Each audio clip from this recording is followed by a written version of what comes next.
Efésios capítulo 5, verso 15, diz assim: portanto, vede prudentemente como andais, não como nécios, e sim como sábios, remindo o tempo. Diga comigo, remindo o tempo, porque os dias são maus. Por essa razão, não vos torneis insensatos, mas procurai compreender qual a vontade do Senhor. E não vos embriagueis com vinho, no qual há dissolução, mas enchei-vos do Espírito Santo.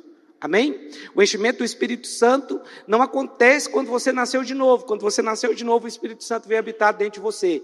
Mas a ordem para você se encher do Espírito Santo tem a ver com o seu relacionamento com Deus. Posso ouvir um amém? Mas a palavra aqui que eu quero destacar é a palavra remir o tempo. Porque a Bíblia diz que nós temos que remir. Essa palavra é exagorazo, que significa comprar de volta. A pergunta é: o tempo de Deus é o nosso tempo? Eu sei que a gente sempre faz esse tipo de pergunta.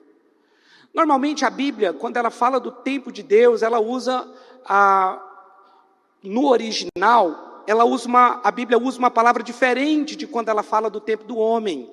Quando a Bíblia fala do nosso tempo, o tempo do homem, ela usa a palavra cronos. Mas quando a Bíblia fala do tempo de Deus, a Bíblia usa uma outra palavra chamada, normalmente uma outra palavra chamada kairos.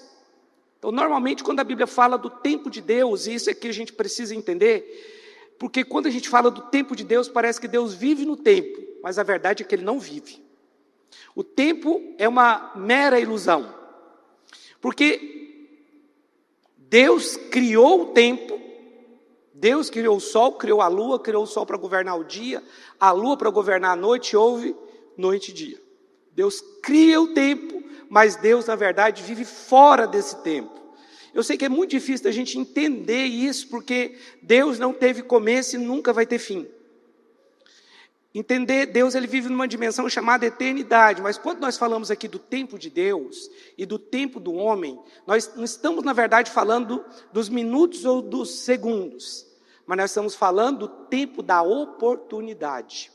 Porque quando a Bíblia fala de remir o tempo, fala que aqui o que a Bíblia quer dizer é que nós temos que aproveitar o tempo da melhor maneira possível. Eu sei que muitas pessoas, elas pensam que ainda tem muito tempo. Pode ser que tenha aqui nessa terra, mas a vida passa muito rápido, sim ou não?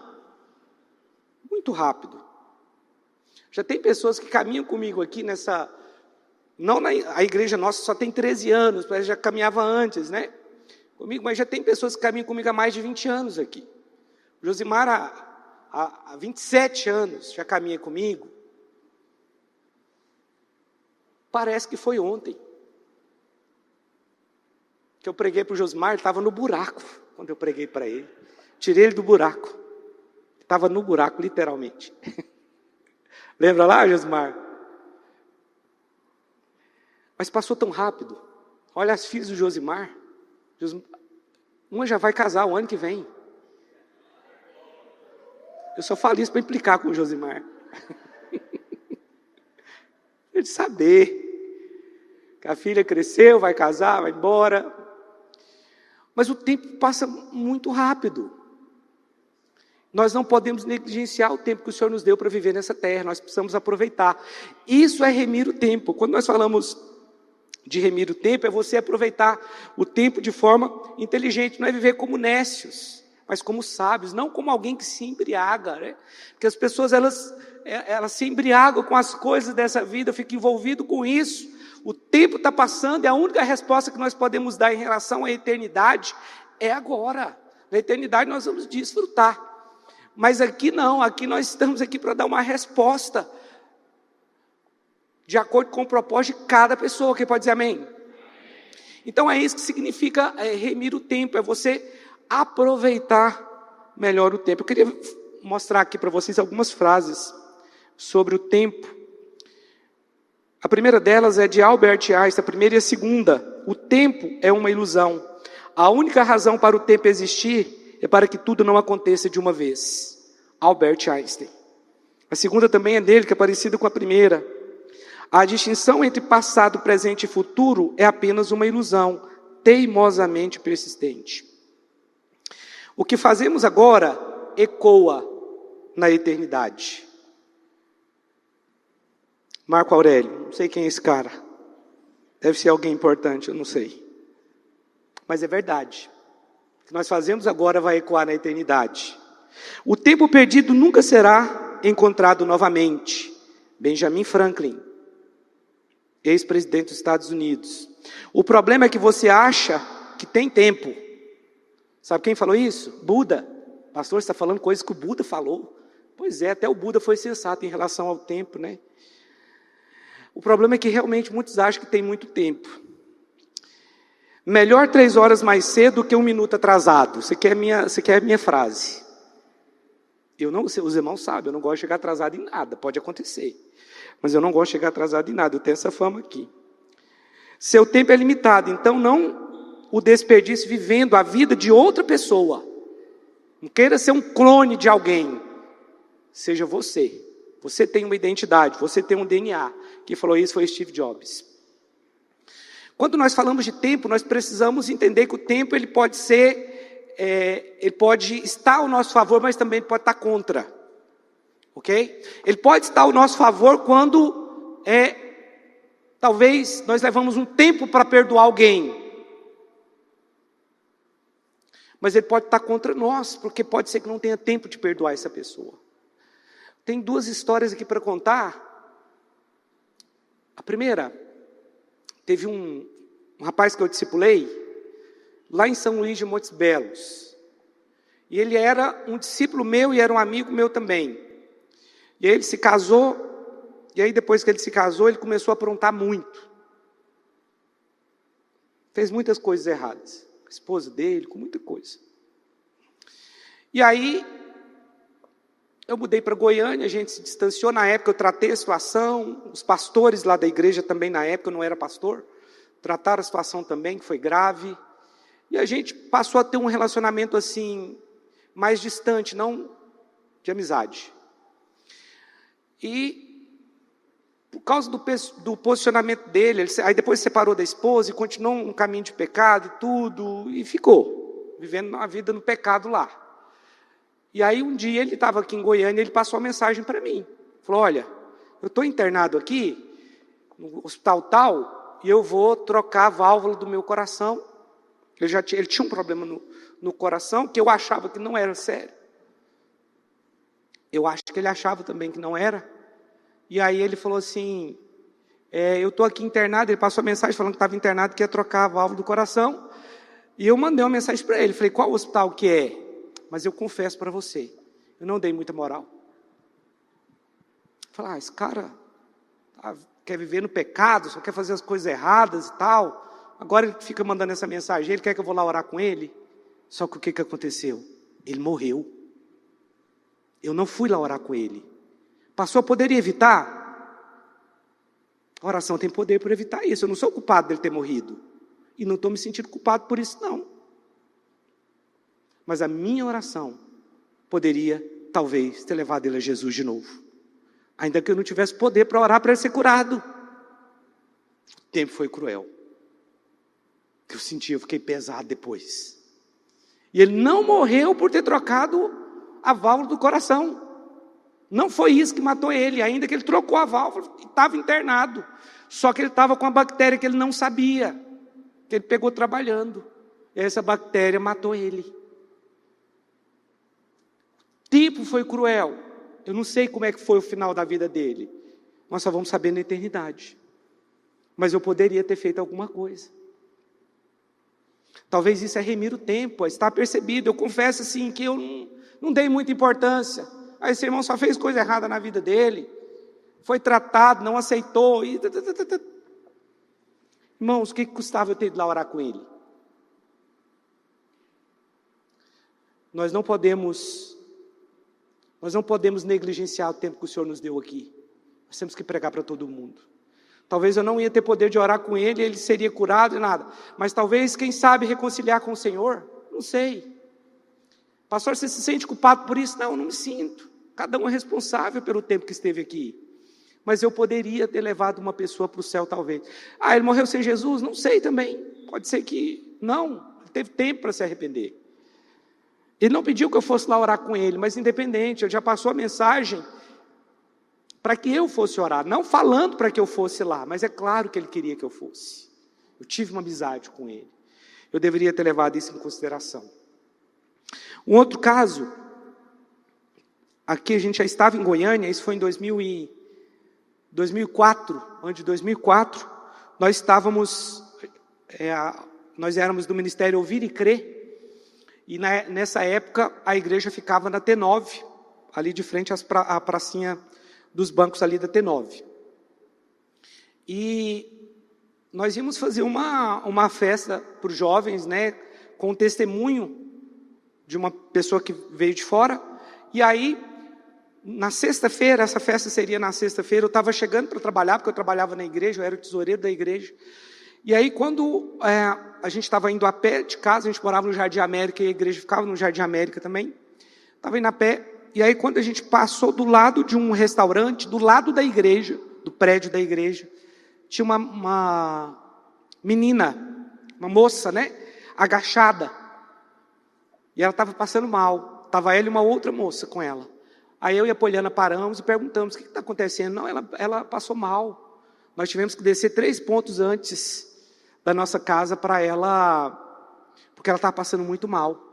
Nós pegamos essas 2 meninas e levamos para o prédio da igreja, e aí a Poliana pegou um carro emprestado e levou essas meninas em casa e convidou essas meninas para estarem na festa que a gente teria nessa sexta-feira à noite.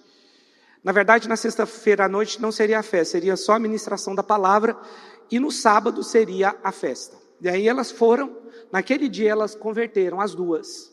Na sexta-feira à noite, na pregação dessa convidada, né, que ia lá ministrar, que ia estar ministrando, que era uma ex-cantora famosa que ia estar lá ministrando. Ela se converteu, no sábado ela foi na festa, no domingo uma delas viajou de ônibus, foi para o Mato Grosso, e no caminho teve um acidente, e 2 pessoas morreram, e uma delas era essa menina, ela chamava Celina, ela morreu ali.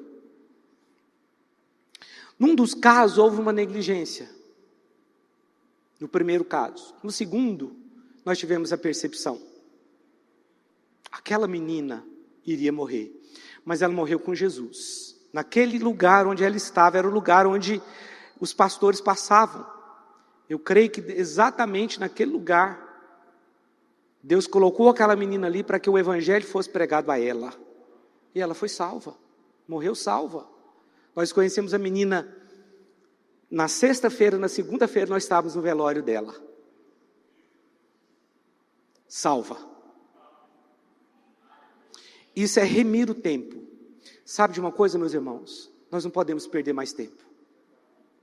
Quando a Bíblia fala de remir o tempo, é disso que a Bíblia está falando. Esse é o tempo da oportunidade. Eu quero falar de 5 afirmações importantes sobre o tempo de Deus. Primeira afirmação é que realmente o tempo de Deus não é o nosso tempo. Quando a Bíblia fala aqui do Cronos, a Bíblia está falando de minutos, segundos, milésimos, dias, meses, anos, estações, ciclos que começam e terminam nas estações. Mas quando a Bíblia está falando do Kairos, ela está falando de um tempo de oportunidade, é o tempo da pregação. E a Bíblia diz que nós estamos vivendo esse tempo agora. O Cronos, ele é um tempo sequencial e pode ser medido. O Kairos é um momento determinado no tempo em que algo especial pode acontecer, ok? Esse é o tempo que nós falamos de tempo de Deus. O Cronos é o tempo que fala de quantidade. O Kairos tem a ver com valores, qualidade. O Cronos nos leva a pensar somente em coisas da terra, ou seja, aquilo que é temporal, isso é Cronos. Tudo que nós podemos ver também é temporal. O Kairos nos leva a pensar nas coisas do alto. Então a primeira afirmação é que realmente o tempo de Deus é diferente do nosso. Ainda que Deus, entenda bem, não viva no tempo. Mas quando nós falamos do tempo de Deus, nós estamos falando do tempo oportuno de Deus. O momento em que Deus quer salvar. O momento em que O Kairos e o Cronos se encontram, e ali é o tempo da oportunidade. E a Bíblia diz que nós estamos vivendo o tempo da oportunidade. Pastor, essa geração está vivendo o tempo da eternidade, da oportunidade? Não. Quem está vivendo o tempo da oportunidade é aquele que veio depois de Cristo. Desde que a igreja nasceu, nós estamos vivendo esse tempo sobremodo oportuno. A segunda afirmação é que o tempo de Deus tem processos. Eclesiastes capítulo 3, verso 1. Esses processos são ciclos, ok? Eclesiastes capítulo 3, verso 1, vamos ler até o 8. Deixa eu abrir também minha Bíblia aqui. Eclesiastes capítulo 3, versículo 8. Versículo 1, desculpa. Tudo tem o seu tempo determinado. É verso 1, tá? Eu falei errado. Tudo tem o seu tempo determinado, e há tempo para todo propósito debaixo do céu. Há tempo de nascer e tempo de morrer. Tempo de plantar e tempo de arrancar o que se plantou. Vamos parar aqui? Aqui está dizendo que tudo tem o seu tempo. Ou seja, existe um ciclo na nossa vida. Nós não sabemos exatamente quando esse ciclo começa, nem quando ele termina. Às vezes, quando termina, até nós sabemos. Mas é difícil determinar quando um ciclo se inicia. Talvez se inicie num casamento, você se casou. Talvez é o nascimento de um filho. Talvez uma mudança de cidade, uma mudança de emprego. Talvez é um ciclo que se inicia. Não sei. Ou pode ser que aquilo apenas faça parte do ciclo. Mas é assim que Deus trabalha com o ciclo. E aqui está dizendo aqui, ó, versículo 2. Há tempo de nascer e tempo de morrer. Tempo de plantar e tempo de arrancar o que se plantou. O nosso problema é que nós queremos plantar quando é tempo de arrancar. E às vezes nós queremos arrancar quando é tempo de plantar. E isso é precipitado. É por isso que nós precisamos estar conectados com a palavra de Deus, com a Bíblia. A Bíblia é sua regra de fé. É para a Bíblia que você tem que se voltar. Nós precisamos, irmãos, nós precisamos conhecer a palavra de Deus, amém? Você precisa ler muito a Bíblia, estudar muito a palavra. Mas você também precisa ser guiado pelo Espírito. Mas você não será guiado pelo Espírito se você não é alguém que lê a Bíblia. Ah não, eu quero ser guiado pelo Espírito, mas você acha que é assim que acontece? Não, você precisa também conhecer a palavra. Posso ouvir um amém aqui? A palavra é vida para nós. Então tem gente que está querendo plantar no momento que tem que colher. Ou está querendo colher no momento que tem que plantar. Você não vai colher no momento que você tem que plantar.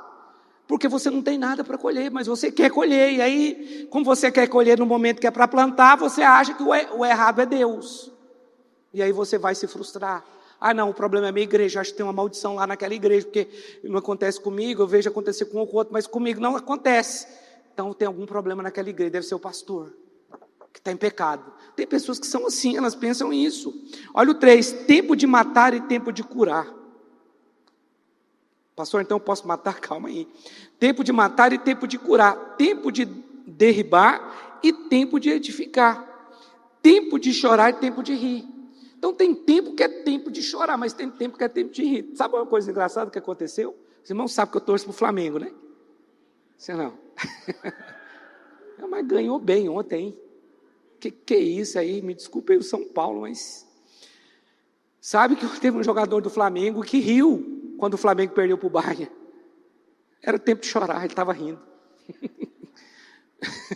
Quando é tempo de chorar e você ri, você pode ficar fora do próximo jogo. Esse aqui é o problema.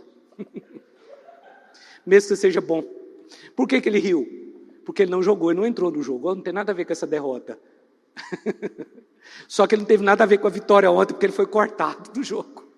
Porque no momento que era para chorar, ele estava rindo. Estava todo mundo chorando, mas ele estava rindo. É claro que é só uma aplicação boba que eu estou falando aqui, mas eu quero que você entenda. É só uma ilustração para você entender. É tempo de chorar, vamos chorar então. É tempo de rir, vamos rir. O problema é que nós queremos chorar no momento que é para rir, ou queremos rir no momento que é para chorar. Nós invertemos as coisas. E não conseguimos discernir o tempo de Deus, porque não conhecemos a Deus. Esse é o ponto. Agora, os ciclos, eles são importantes para nós. E não tem como. Você vai ter que dar a resposta certa dentro do ciclo que você está. Porque senão você vai passar por ele de novo. Tem pessoas que estão passando pelo mesmo ciclo. Agora, quando o ciclo se completa, você vai passar por outro ciclo, só que você avançou. É assim que a Bíblia diz que acontece. Olha o verso 5. Tempo de espalhar pedras e tempo de ajuntar pedras. Tempo de abraçar e tempo de afastar-se de abraçar. Tempo de buscar e tempo de perder. Tempo de guardar e tempo de jogar fora, de deitar fora. Tempo de rasgar e tempo de coser. Tempo de estar calado e tempo de falar. Amém, irmãs? É só uma brincadeira. Tempo de amar e tempo de aborrecer. Tempo de guerra e tempo de paz. Aqui está falando de ciclos. Nós precisamos entender isso aqui da forma correta, porque senão a gente começa a dar a resposta errada. Quando nós estamos sendo prensados nesse ciclo, porque vai ter prensa. Talvez você vai ser resistido, você vai ser criticado, porque nesse ciclo tem todas essas coisas. Desânimos, tudo isso faz parte do ciclo. Mas deixa eu te falar uma coisa, o Senhor está olhando para a nossa resposta. Qual é a sua resposta em momentos como esse? No momento da crítica, no momento da dor. Meu irmão, você acha que tem alguém que é mais criticado do que eu aqui? Não tem. Você acha bom, pastor? Claro que eu acho ruim. Claro que eu não gosto. Mas eu preciso conviver com isso. Eu escolhi ser um pastor.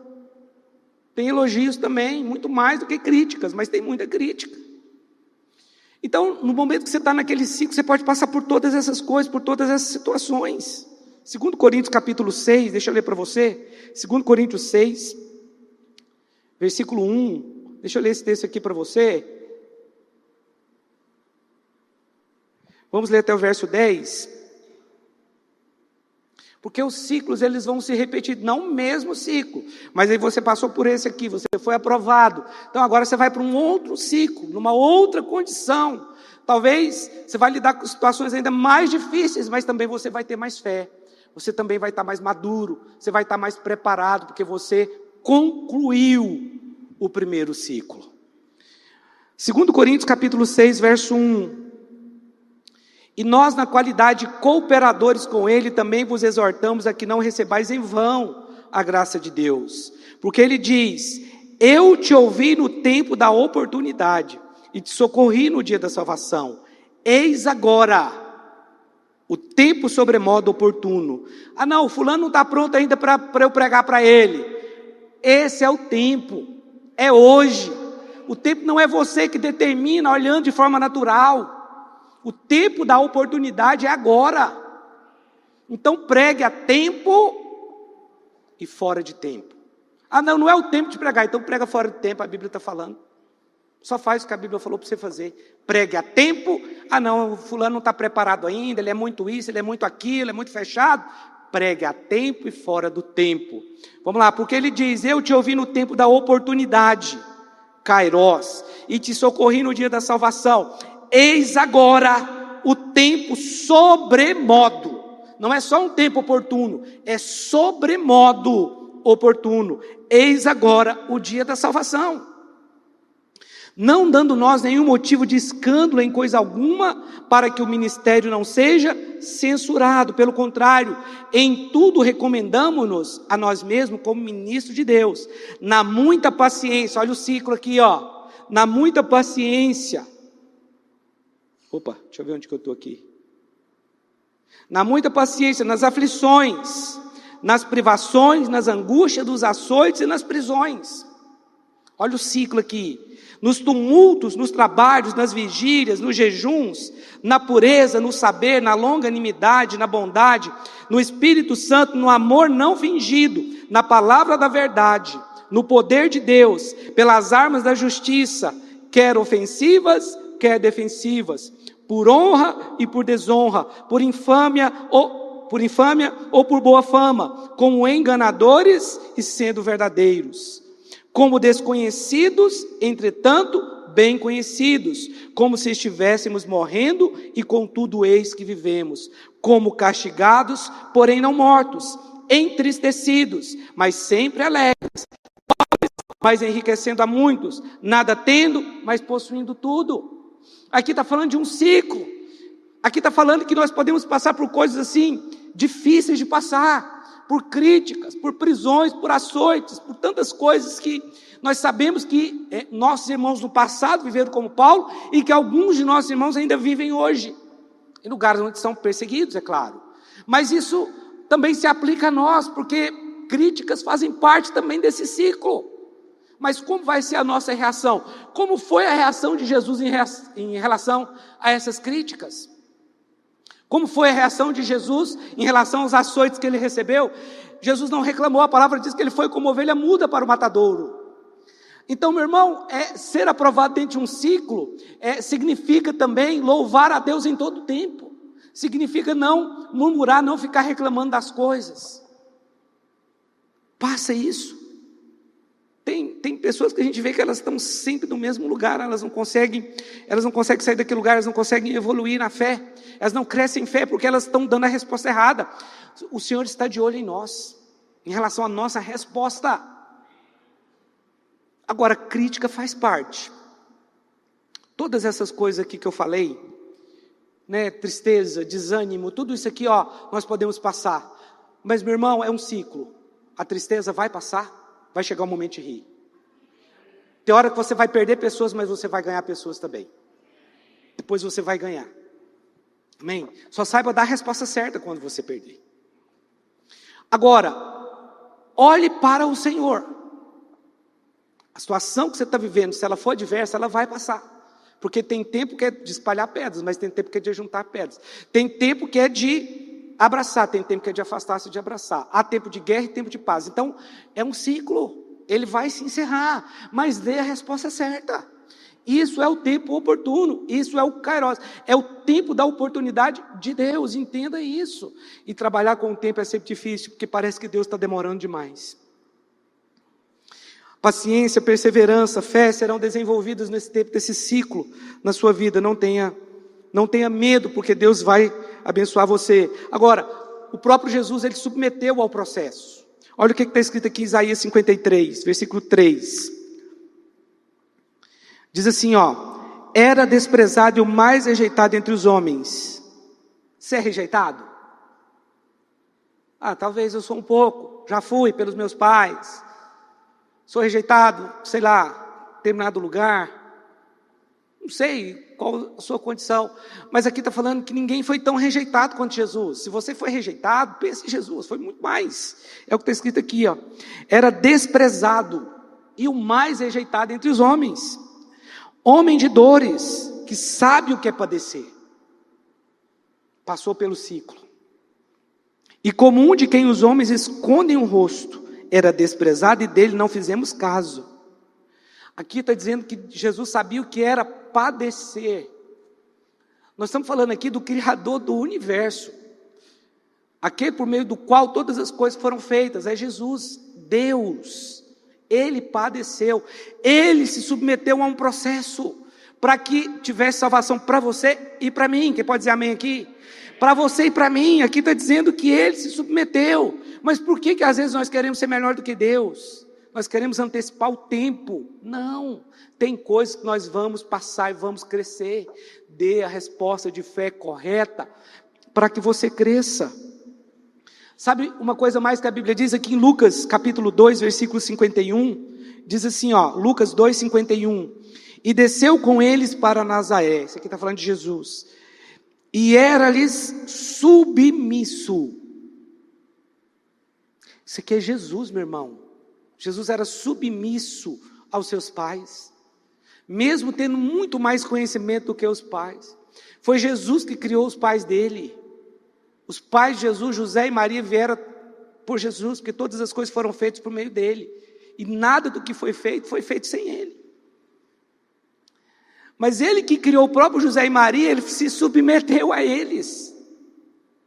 Não, mas eu não preciso submeter a homens. Eu me submeto a Deus. Mas Jesus submeteu ao homem. Ele não usou isso como argumento. Ele poderia ter falado, eu sou o próprio Deus, eu sei o que é melhor para mim. Não, a Bíblia diz que Jesus se submeteu aos seus pais. Lhes era submisso.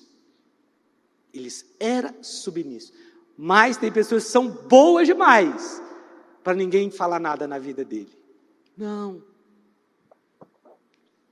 Nós precisamos ter alguém que fala na nossa vida assim. Não, eu sou autossuficiente. Ninguém é. Ninguém. Vai ter situação que você não vai saber como resolver. Você vai precisar recorrer a pessoas. Foi assim que Deus fez, meu irmão. Para que você e eu não nos tornemos pessoas independentes.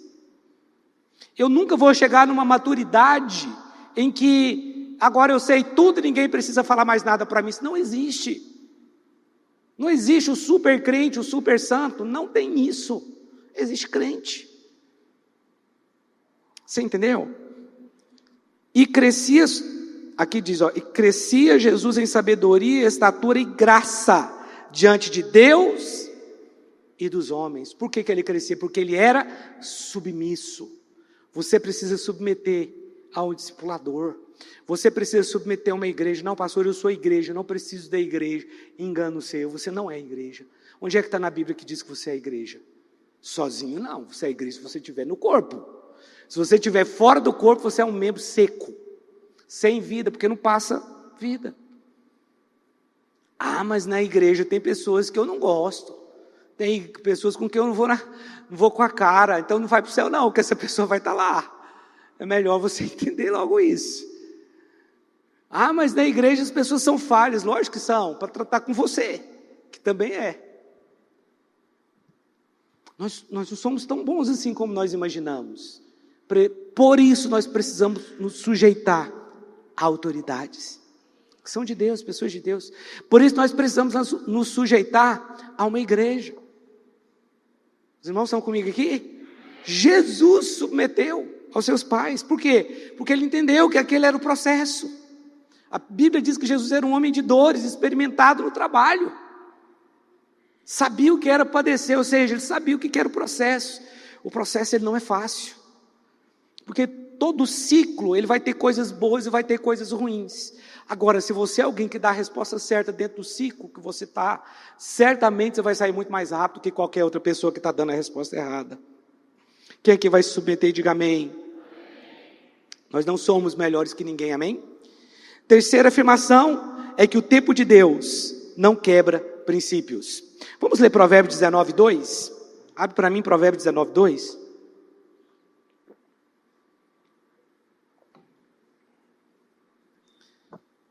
Diz assim: não é bom proceder sem refletir, e peca quem é precipitado. Só aqui. Não é bom agir sem refletir, peca o precipitado. Olha só, Deus ele não é um Deus que quebra princípios. O que eu quero dizer com isso? Não force o tempo. Não tem como. Não tente acelerar o tempo, não tem como. Vai ser no tempo certo. Vai ser no tempo de Deus. Vai ser no tempo que você estiver maduro. Vai ser no tempo que você submeteu ao processo. Porque tem pessoas que elas estão tentando forçar o tempo. Ah não, pastor, mas é o seguinte, eu tenho paz de fazer uma sociedade com o ímpio. Você está forçando o tempo. Você está forçando o tempo. Você está quebrando um ciclo. Não faça isso. Ah não, pastor, mas eu vou me casar com aquele cara porque ele tem mais caráter que muitos crentes aqui da nossa igreja. Você está forçando o tempo, é um ímpio. Você está forçando o tempo. Não force o tempo, Deus não quebra o princípio. Não, mas eu tenho paz de fazer aquela sociedade com ímpio. Essa paz não é de Deus. Isso não é paz. Deus não se contradiz. Você está entendendo? Mas tem pessoas forçando o tempo. Se é tempo de espalhar pedra, espalha pedra. Se é tempo de ajuntar pedra, ajunta pedra. É tempo de casar, então casa. Se não é, não case. Ah, mas ele tem muito mais caráter do que os crentes da nossa igreja, meu filho. Eu sinto em decepcionar você. Mas o céu não é para aqueles que têm um caráter irrepreensível. Porque isso seria a glória dele. A salvação é para quem creu em Jesus. Ah, pastor, ele pode ser um mau caráter? Deixa eu te falar uma coisa. A partir do momento que você nasce novo, você tem que mudar o seu caráter, senão você vai sofrer. Isso pode te levar à ruína. Mas o ladrão da cruz não tinha um bom caráter e foi salvo. Não deu tempo de resolver isso. Mas o que eu quero dizer aqui para você, só quero enfatizar. Que esse não é o critério. O critério não é ter caráter ou não ter caráter. O pior crente é melhor do que o melhor ímpio. O pior crente é melhor do que o melhor ímpio. Então não compare alguém que tem caráter com um crente, porque não é uma questão de ter caráter, não é uma questão de natureza. Natureza. Você entendeu? É ter ou não ter a natureza de Deus. Quantos aqui estão entendendo aí? Diga amém. Então não force o tempo. As pessoas estão querendo forçar o tempo. Sabe, na Bíblia, pare para pensar um pouco aí agora. Você lê a Bíblia? Sim ou não? Se não lê, você não tem coragem de falar que não, né? Mas pense você, pessoas na Bíblia de Deus que forçaram o tempo e se deram mal. Como diz o goiano, o bom goiano, se lascaram. Sara, o Senhor prometeu, mas está demorando demais.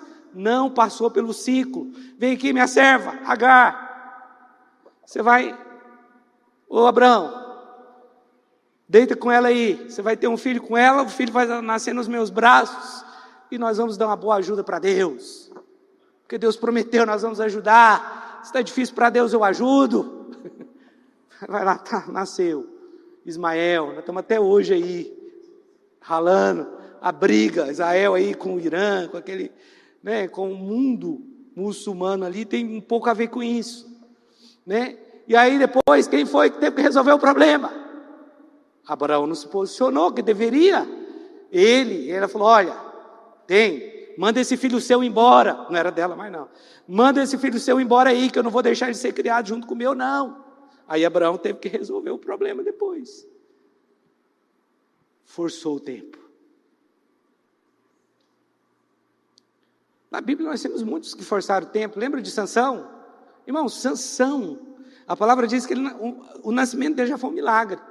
Ele era nazireu desde o ventre, então ele não podia tomar nada que viesse da uva, ele não podia cortar o cabelo, ele não podia tocar em cadáver.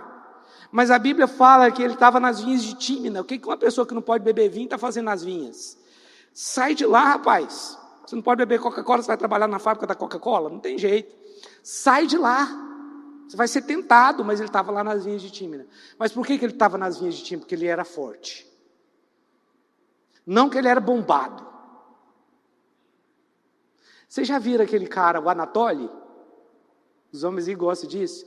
Que ele chega na academia como se ele fosse um limpador da academia. E ele humilha os fortão lá, os bombadão. Aí ele fala assim, isso aqui esse peso aqui é de brincadeira? Os caras, não, isso aqui é de verdade. Ele, não, mas eu consigo carregar. Ele vai lá, pega o peso. E ele humilha os fortão lá. Sansão era igual aquele cara, porque ele não é forte, né? Ele não é bombado. Ele é forte, na verdade. Ele não é bombado. Sansão também era uma pessoa aparentemente comum. Mas ele era muito forte. Ele era muito forte porque ele tinha o poder de Deus nele. E isso também foi a ruína de Sansão. Porque quando a pessoa é forte, ela pode ficar focada muito nela mesma. Ela pode se tornar alguém soberbo ou egoísta. E ele era soberbo, ele achava que ele podia resolver tudo com a força. Você não resolve tudo na força, meu filho. Tem coisa que é só Deus. Mas eu sou alguém talentoso, não importa. Tem coisa que é só Deus. Aí, estava lá nas vinhas de Tímina. Depois sai, mata um leão. Depois tem mel dentro do corpo do leão. Ele toca no corpo do leão. Ele não podia tocar em cadáver.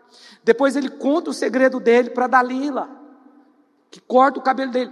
Ele foi perdendo a sua consagração, porque era alguém que queria tudo na hora. Eu quero aquela mulher para mim, o pai dele. Mas essa mulher não é da nossa tribo, você tem que casar com alguém da nossa tribo. Não, mas eu quero aquela. Não entendi o ciclo. Tem pessoas que são assim. Elas não sabem esperar. Elas não sabem viver aquele ciclo ali, porque no ciclo tem crítica. No ciclo vai ter desânimo. Mas nós precisamos passar, meu irmão.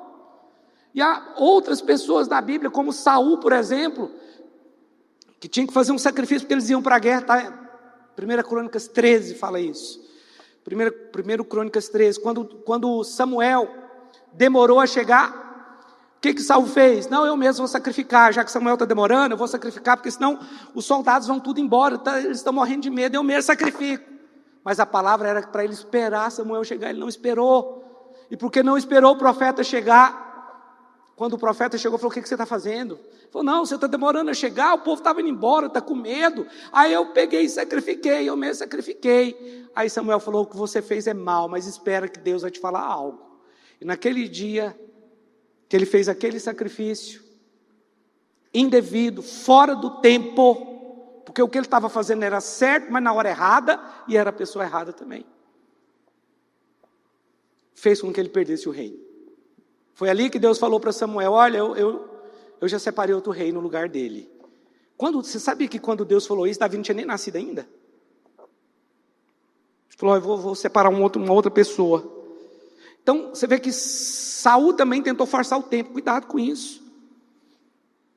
Não força o tempo, não. A quarta afirmação é que Deus não é apressado. Deus anda nos nossos passos.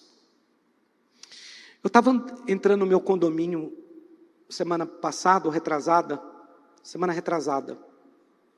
E eu vi um pai caminhando com o filho. Eles estavam vindo, tem uma garagem subterrânea, eles estavam vindo dessa garagem. Eu estacionei meu carro, saí, e estava vendo o pai caminhar com o filho ali de 2 ou 3 anos de idade. Ele pegou na mão do filho, ele estava andando com o filho, mas ele estava indo muito devagar. Muito devagar. Na cabeça do filho dele, o pai está andando na velocidade normal, que todo mundo anda. Mas é lógico que não estava. O pai estava indo muito devagar. Ele pegou na mão, estava indo bem devagar, estava indo nos passos do filho. Deus é assim conosco também. Ele não vai acelerar. Se ele acha que você não pode, ele não vai acelerar. É aí que entra a longanimidade de Deus. Ele vai andando na medida dos seus passos. Você entende isso? Na medida que você responde, a cada resposta é seu passo, ele vai caminhando ali, ainda que seja devagar. Aquela criança não tinha ideia de que o pai estava andando muito devagar por causa dele. Para a criança era normal, mas é claro que o pai poderia andar muitas vezes mais rápido que estava andando. Então essa afirmação é verdadeira. Deus anda nos nossos passos. 1 Pedro capítulo 3, versículo 18. Vamos ler do 18 ao 20. 1 Pedro capítulo 3, 1 Pedro capítulo 3, verso 18. Diz assim: pois também Cristo morreu uma única vez pelos pecados, o justo pelos injustos, para conduzir-vos a Deus. Morto sim na carne, mas vivificado no Espírito, no qual também foi e pregou os espíritos em prisão, os quais no outro tempo foram desobedientes, quando a longanimidade de Deus aguardava nos dias de Noé, enquanto se preparava a arca, na qual poucos, a saber, 8 pessoas foram salvas através da arca. O texto aqui está dizendo o seguinte: Deus foi longânimo com aquela geração de Noé, porque ainda que tem pessoas que usam o argumento de que Deus matou crianças no dilúvio, é verdade, mas entenda uma coisa, aqui está dizendo que Deus foi longânimo com aquela geração, porque o evangelho foi pregado para aquelas famílias, e apenas 8 pessoas se salvaram, porque a arca demorou de 100 a 120 anos para ser construída. Então durante 100 a 120 anos, ele estava anunciando: um dilúvio vai vir, vocês precisam entrar na arca. Da mesma forma que nós estamos falando hoje, Jesus vai voltar, entra na arca. O que é a arca nesse contexto? Claro, a arca é Cristo, nós precisamos entrar em Cristo, mas ela também aponta para a igreja. Por quê? Porque, você imagina, eu sei que as pessoas usam o argumento de que tem problemas na igreja, que tem situações, como também tinha na arca. A arca era fedida, a arca era suja, a arca os animais brigavam lá dentro, mas quem estava na arca estava salvo. Fala mal da igreja e fica de fora para você ver, vai ser igual isso aqui. Mas o que a Bíblia diz é que Deus foi longânimo com essa geração, porque enquanto Noé construía aquela arca, estava sendo anunciado que o dilúvio viria. Então a Bíblia diz que Deus é longânimo para salvar, meu irmão. Ele quer salvar. A longanimidade de Deus é justamente para salvar, porque Ele anda nos nossos passos, Ele espera você dar o seu passo, e ainda que você vai devagar, Ele vai com você também, mas dê o seu passo. Dê a resposta certa. Não fique parado. O problema é que tem pessoas que são crianças na fé e elas ficam paradas. Não, ainda que seja devagar, dê o seu passo. Dê a sua resposta. Cada passo é uma resposta de fé. Nós precisamos dar a nossa resposta de fé. 2 Pedro agora, capítulo 3, verso 9. 2 Pedro 3, 9. Diz assim: não retarde o Senhor a sua promessa, como alguns a julgam demorada. Pelo contrário, Ele é longânimo para conosco, não querendo que nenhum pereça, senão que todos cheguem ao arrependimento. Quantos aqui estão entendendo? Diga amém. Você acha que Deus queria que a geração de Noé se perdesse? Não, foi pregado para que eles se arrependessem, mas não aconteceu. Eles não responderam. Ah, mas a culpa é de Deus. Não, 100 a 120 anos sendo pregado que o dilúvio viria, mas eles não se arrependeram. E aqui o texto anterior que nós lemos diz que Deus foi longânimo, e aqui está dizendo novamente que Ele é longânimo. Olha só, verso 10: virá entretanto como ladrão o dia do Senhor, no qual os céus passarão com estrepitoso estrondo, e os elementos se desfarão abrasados, também a terra e as obras que nela existem serão atingidas. Então virá o Senhor como ladrão, ou seja, uma hora inesperada. O dia do Senhor, o dia do Senhor é um tempo que vai haver na terra de tribulação de 7 anos. Isso é o dia do Senhor. E a palavra diz que vai acontecer como ladrão, quando ninguém espera. Meu irmão, tem acontecido coisas tão estranhas hoje. Tão estranhas, tão estranhas.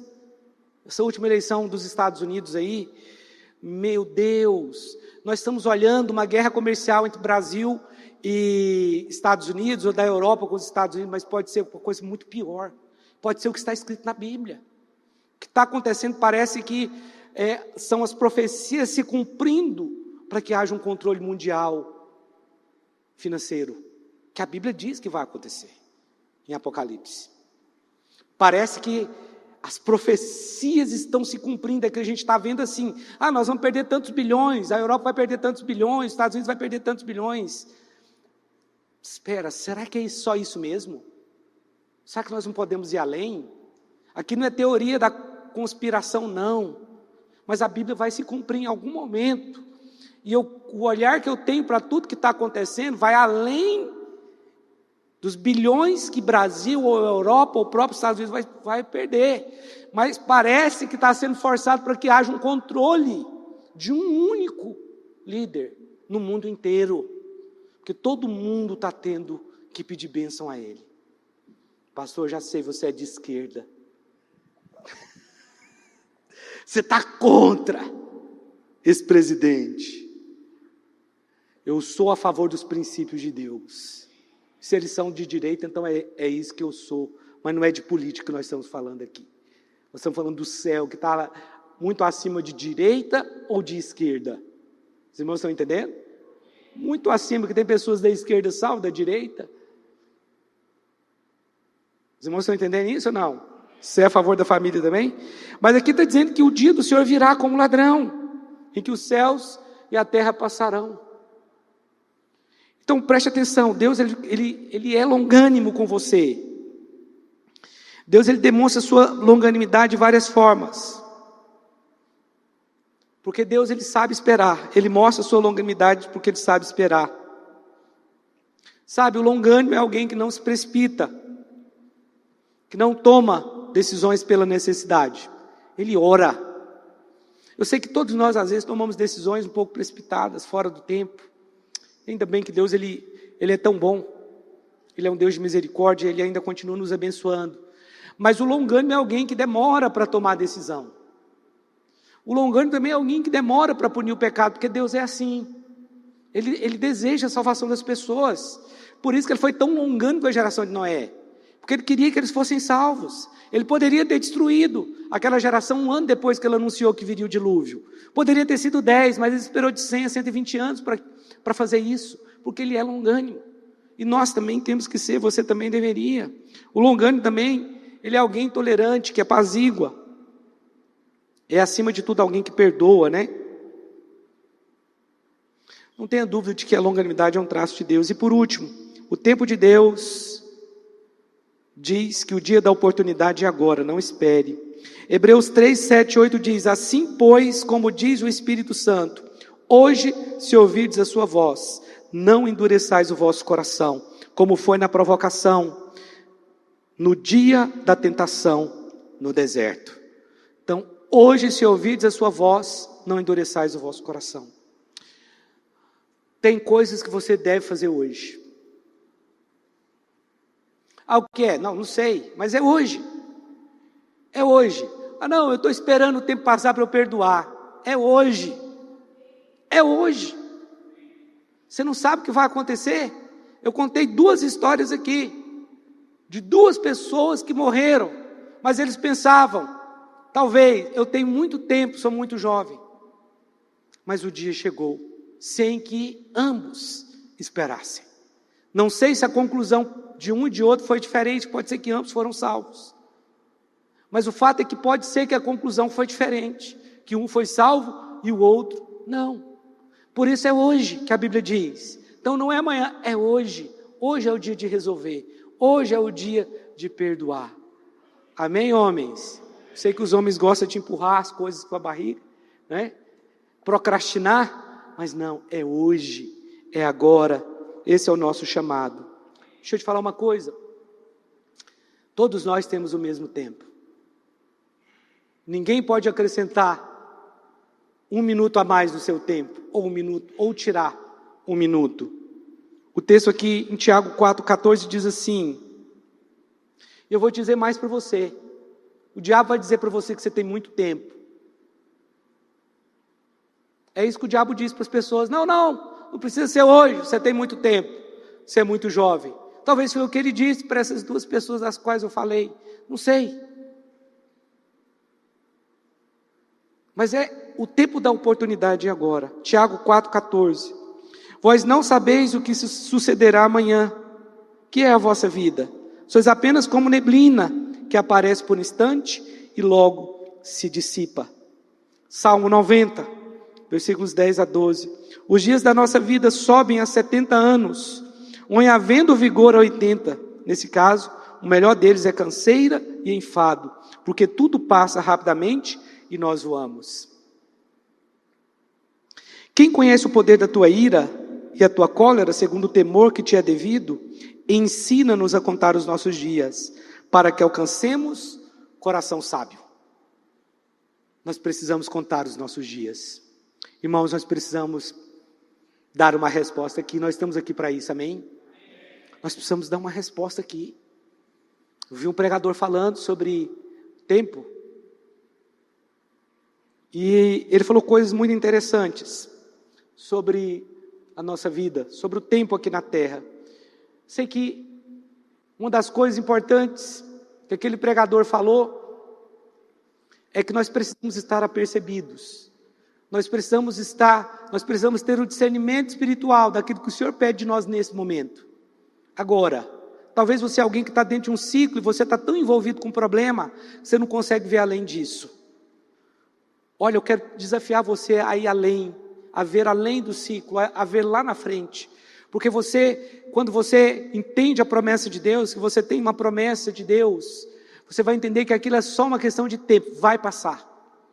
Talvez você tenha passado por momentos tão difíceis, de lutas, isso vai passar. Se apega às promessas de Deus e confesse elas. Confesse as promessas de Deus sobre a sua casa, também sobre a sua família, e ore pela sua família. 1 Pedro 1, 24, 25. Pois toda a carne é como a erva, e toda a sua glória como a flor da erva. Seca-se a erva e cai a sua flor. A palavra do Senhor, porém, permanece eternamente. Ora, esta é a palavra que vos foi evangelizada. E o último texto, João 12, 37 a 41. Eu quero concluir dizendo que quando você perde o tempo da visitação de Deus, seu coração pode endurecer. João capítulo 12, vai para o 35, por favor. Respondeu-lhe Jesus: ainda por um pouco a luz está convosco, andai enquanto tendes a luz, para que... Sabe de uma coisa?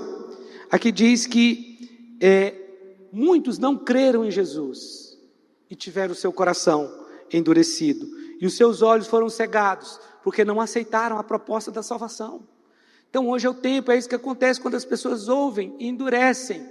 Sabe de uma coisa? Cada vez que uma pessoa ouve o evangelho e endurece o coração, ela vai piorando, ela vai ficando mais dura.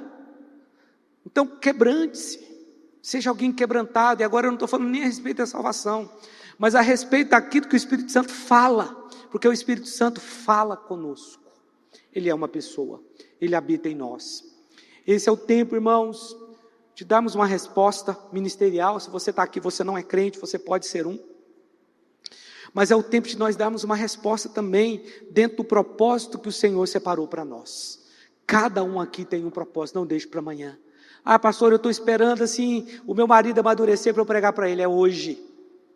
É o tempo que se chama hoje, é agora. Dê o testemunho. Se você é uma pessoa de testemunho dentro da sua casa, seu marido já está te observando, ele já sabe. Ele já está vendo o que está sendo feito na sua vida. Então pregue. Pregue a tempo e fora de tempo. Coloca a mão no seu coração. Deixa eu orar por você agora. Pai, em nome de Jesus, eu quero orar por essa igreja, quero orar por esse tempo, eu quero orar por aqueles que estão hoje passando por um ciclo, que talvez tenham encontrado críticas, resistência, desânimo. Eu oro, meu Deus, para que o Senhor dê força a esses irmãos, para que eles possam suportar, para que eles possam entender o tempo, para que eles possam, meu Deus, estar fundamentados e firmados na palavra do Senhor, não no que a circunstância diz. Gera fé no coração de cada uma dessas pessoas, meu Deus. Nesse ciclo que nós passamos, há coisas ruins que enfrentamos, mas nós também passamos por coisas boas. Que os nossos olhos, meu Deus, estejam fixos na Tua promessa. Que os nossos olhos estejam fixos na Tua palavra. Que os nossos olhos estejam fixos na cruz de Cristo. Porque ninguém sofreu, meu Deus, e foi tão rejeitado como o Senhor foi, Jesus. Nós te agradecemos por isso. Eu oro, meu Deus, para que essa igreja passe por esse processo. Que ela entenda o tempo da oportunidade. Que essa igreja, Senhor, possa remir o tempo, como está escrito, Senhor, lá em Efésios 5. Que nós saibamos aproveitar o tempo. Que ninguém aqui force o tempo. Porque é necessário que os ciclos aconteçam. Mas eu peço ao Senhor que a graça do Senhor seja derramada sobre nós, seja derramada sobre essa igreja, seja derramada sobre cada vida aqui, meu Deus, para que eles possam suportar o dia mau, para que eles suportem a crítica, a pressão que eles irão passar. Em nome de Jesus, Senhor, eu quero abençoar essa igreja, que essa igreja dê uma grande resposta. Nós temos orado, meu Deus, para que essa igreja se torne uma grande igreja, uma igreja, meu Deus, de milhares de pessoas, de milhares de adoradores. Senhor, e nós cremos que esse é o tempo, porque o tempo se chama hoje. Esse é o tempo sobremodo oportuno. Obrigado, porque o Senhor é um Deus longânimo, o Senhor é um Deus que caminha nos nossos passos. O Senhor poderia ir mais rápido, mas o Senhor caminha junto conosco. Obrigado por isso, obrigado pela tua bondade, pela tua salvação e pela tua longanimidade, em nome de Jesus.